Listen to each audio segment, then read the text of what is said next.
Frampton Comes Alive, released January 6, 1976. Easily one of the best live albums of all time. I'm John Bowden from Rock History Book. There are some projects that are live that have sold more, Garth Brooks, Bruce Springsteen, and a few others, but there was just something about the phenomenon of Frampton Comes Alive in the mid-70s.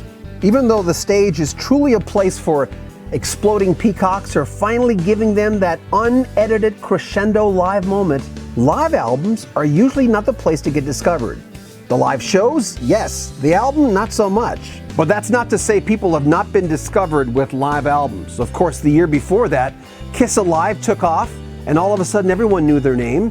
2 years later, Live at Budokan, Cheap Trick, which ended up being their biggest selling album. So, in 1976, sure, the true music fans knew who Frampton was. He had some early success as a member of The Herd and later Humble Pie with Steve Marriott, but his first 4 solo albums didn't really sell that well. Frampton Comes Alive debuted at number 191 on the charts, and it took it 3 months until April 10th, 1976 to reach number 1. It stayed there for 10 weeks. It was the biggest selling album of the year with a take of 6 million copies, and the best LP according to a 1976 Rolling Stone Readers poll.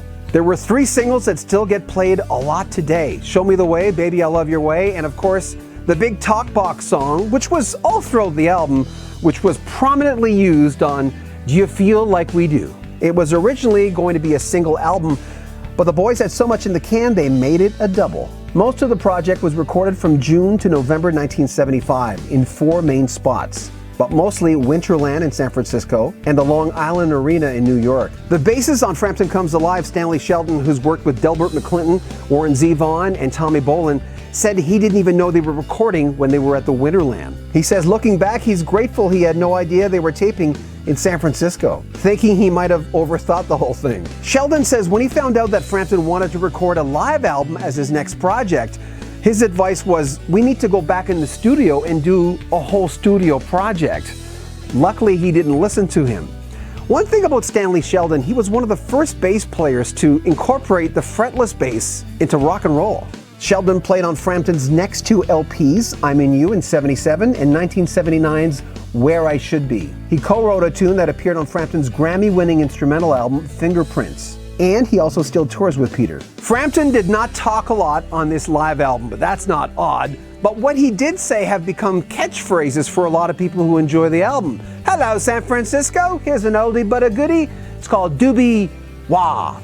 Bob Mayo on the keyboards. Bob Mayo! That keyboardist and guitarist was a big part of Frampton Comes Alive. Mayo was a New Yorker. He took up classical piano at the age of 5. He had plans in studying at the Juilliard School in New York, but got into a car accident at 17. As well as Comes Alive, Mayo was also on the follow-up I'm In You and Where I Should Be. He left Frampton in 1980, and later you could hear his lush keyboard work on Foreigner's Waiting for a Girl Like You.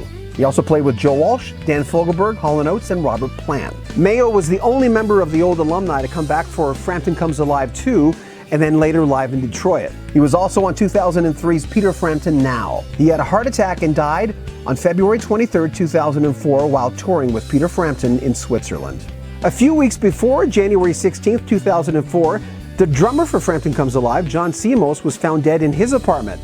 Even though he had battled drugs in the past, no official cause of death was announced. Actually, they said it was natural causes. Of all the musicians on that Frampton stage in 1975, Siomos at that point had been playing with him the longest, since his second album, Frampton's Camel. And that was 1973. The last one for him and Frampton was the follow-up to Comes Alive, I'm In You in 1977. The drummer had a long career. He appeared on Carly Simon's debut album, Todd Rundgren's 1972 classic Something Anything. He played drums on 3 of the tracks, including one of the hits off the project, Hello, It's Me. Siomos also played with Rick Derringer and Terry Reid. It's obvious that Frampton Comes Alive was the high point for the guitarist.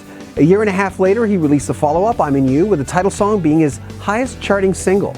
The album did go platinum, but the high times for Frampton were over. Then, in 1978, there was that Robert Stigwood Bee Gees film, Sgt. Pepper's Lonely Hearts Club Band.